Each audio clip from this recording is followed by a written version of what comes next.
Hi, this is Patrick C. Green with good news for investors. Iraq's economy is growing. It might sound contradictory with images of destruction, but it is nonetheless true that for a certain category of businessmen, Iraq is a source of good money. Let's consider Iraqna, the leading mobile phone company in Iraq. This year, it is likely to make $520 million US. Reports from the US State Department show that Iraq's mobile phone users have grown from 1.4 million to about 7.1 million in a period of just over 2 years. And despite the civil war that troubles Iraq, its economy is strangely doing quite well. Business and real estate is on the rise, followed by construction, retail, and wholesale trade sectors. It has been reported by the US Chamber of Commerce that there exist 34,000 registered companies in Iraq, a far cry from the 8,000 it had just 3 years back. Sales have risen in second-hand car, television, and mobile phones.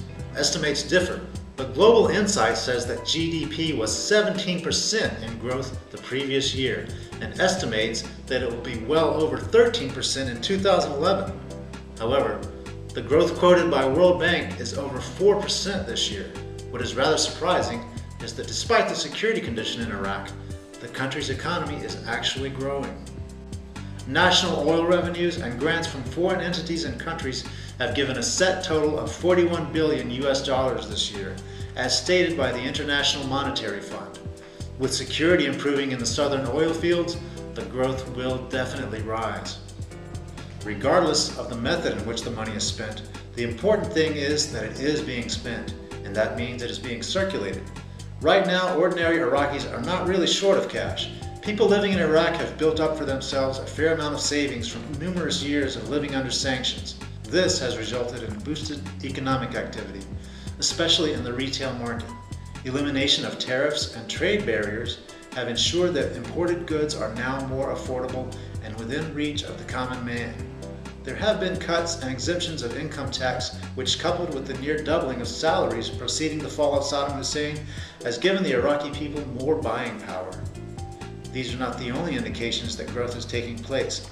These days, the traffic is more easily accounted for in Iraq due to the sheer increase in second-hand cars. Owners of stores in Iraq have reported a fast turnover of the inexpensive Chinese products that have inundated the markets in Iraq. Prices in real estate have also risen by several hundred%, which suggests stability for the region. Even corruption, for all its damaging effects, has something positive to offer to Iraq's economic situation. The money stolen from the government and taken from the foreign aids eventually comes into the hands of the ordinary people. Progress is also being made by Iraq's official economic institutions. The government of Iraq is slowly starting to liberate the centralized economy of Iraq, as was prevalent during Saddam's rule. IMF has issued Baghdad with a fund as debt relief.